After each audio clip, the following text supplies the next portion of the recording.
everybody, another night, yet another movie, and tonight we had Wes Craven's 1977 horror, The Hills Have Eyes, starring Martin Spear, Robert Houston, Dee Wallace and Michael Berryman. This is one of the first ever horror films I saw.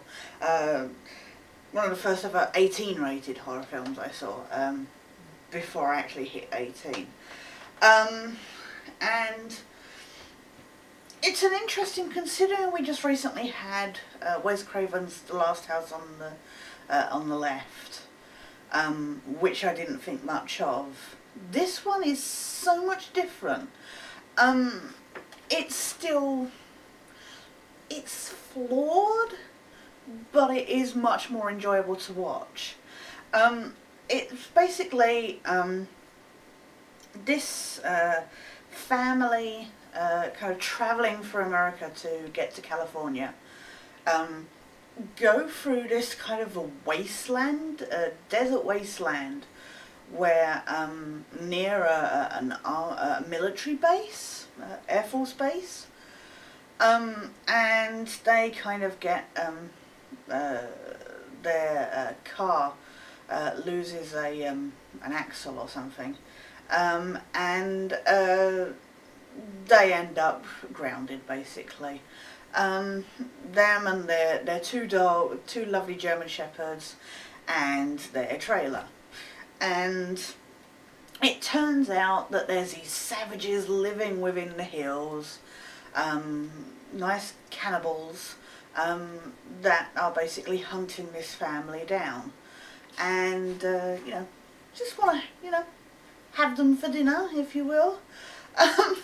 And it's basically following that. You just fight for the survival kind of story.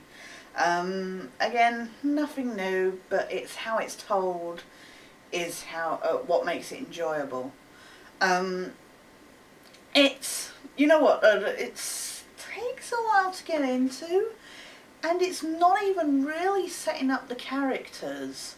The first 20 minutes of the movie, the most scariest thing is bad driving and conveniently timed air flyovers by the military.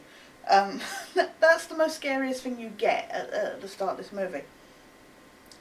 But as you get into it, there is this serious kind of isolation that you feel, and especially in the nighttime scenes, it's not knowing where people are coming from.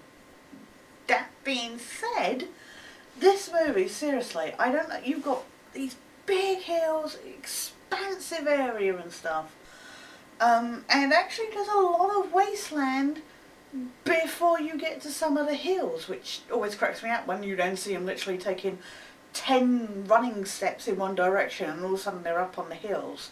But you can, now, I get this. I get that sound carries, especially when there's nothing there to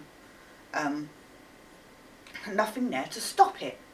I've been a sound engineer. I'm trained with that stuff. I know how sound works.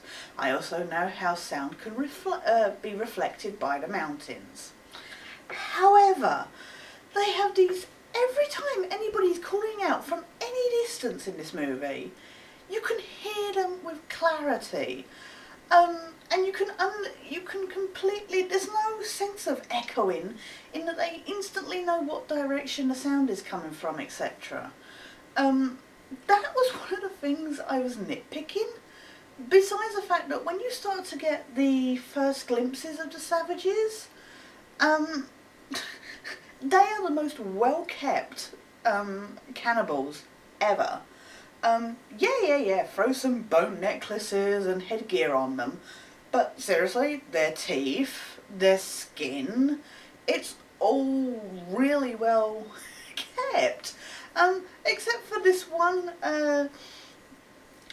Ruby, except for her hair, which is a bit all over the place, and, the longer hair and beards on the guys. They're really healthy looking, and actually quite intelligent, considering what you're told is that basically this old guy who runs this gas station in the middle of nowhere, where the family stop off at, and he kind of warns them, keep going, stick to the main road. And you know that. This is a horror movie. You know that's never going to happen. He and his wife had this kind of mutant child that essentially ripped his wife open during birth. And he wasn't quite right, and he kind of then went into the wilderness and stole himself a woman and raised kids there. And so this old guy has essentially, you know, kind of started this progeny of, you know, these hillsmen, if you will. But you know what? This old guy looked worse than his, you know, offspring, the ones that were living out in the wilderness and starving and everything. I've seen people in, you know, rich people with worse teeth than some of these cannibals. But that was really distracting. But you know, it's a really tense, enjoyable movie. It is horrific. It's slightly terrifying, and seriously, if you watch it in the dark, you will just be sat there going, where are they coming from? I am distracted by, again, by how easily these people were walking around at night. I mean, yeah, moonlight will only get you so far, but these people walking around with no flashlights or that. I mean, I don't know if they've got super duper sight or what, but I was just like, how do you have any clue where you're going or where you're going back to? But yeah, everybody's excellent at acting. Michael Berryman, of course, is brilliant as, I'm so going to get this wrong. I think he plays Pluto. I probably got that wrong, and I apologise if I do. But he is brilliant. Dee Wallace, I feel sorry for, because she plays this annoying, like, mother with a baby, and she has sex with her husband, who I swear it was like Sonny Bono's double. And shortly after having sex, she died. I mean, what a way to go out, I guess, but so yeah, no, this is one of those horror classics. And you know, it's not a big cast, but at the same time it is, considering you're focused on just them for the whole time. My meaning for that being is, I know some of the names, but I couldn't tell you all of them. But for the most part, this is a fun, terrifying movie. If you like stuff like Texas Chainsaw Massacre and all those good kind of 70s horrors, then this is definitely worth your time. I highly recommend it. I have seen the sequel. Not the sequel, I have seen the remake. And I have that on DVD, so that is another movie for another time. But I think that, off the top of my head, covered stuff that I felt was lacking in this. I really struggled to connect to this family. I really struggled to, like, find the desire to, you know, hope that they get through. Because I just don't really care all that much about them. And for the heroes of the flick, you would expect that to be the case, but it wasn't. That all being said, like I say, enjoy it, recommend it, definitely. Except, you knew this was coming, the end. Oh yeah. Okay, again, we get another movie that feels the need to rush its end and leave you feeling as if you've played a game that's had the shittiest congratulations message at the end. I cannot remember the character's name. He's Dee Wallace's character, Lynn's wife. Lynn's wife. Oh my god, Lynn's husband.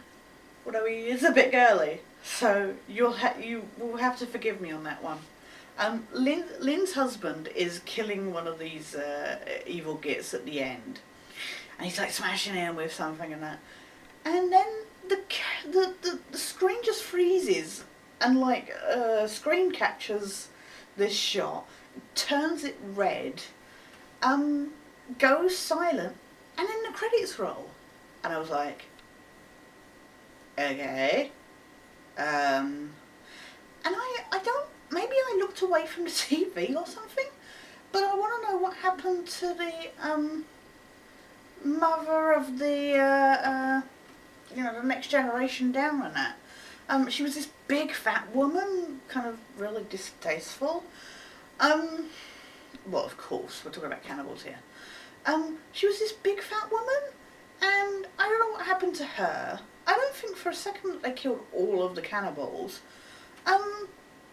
Like I say, I could be wrong, so please don't, like, annihilate me in the comments. I must have looked away from the TV briefly, but I just felt there was no closure there.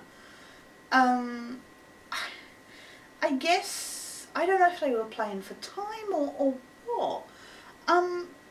But the thing is pretty much everything in this movie is necessary for setting up, even though character development's a bit shit. Even some of the awkward kind of character background dialogue is necessary. But I don't know if they were playing for time. I don't know what it is, but it just cut short suddenly, and I have no closure whatsoever, and I feel like I'm missing half a movie, or at least, you know, like the last 10 minutes.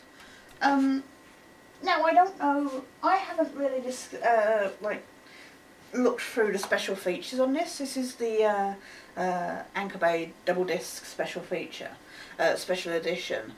I've not looked through the special features, so I don't know if there is a different ending to this.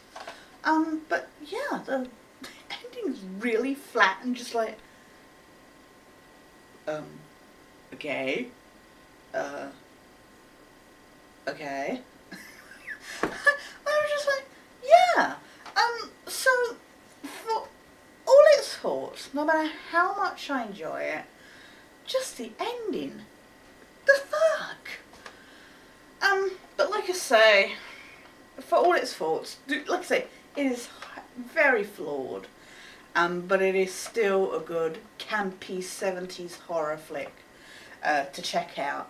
So please, if you get the chance, do give this a go.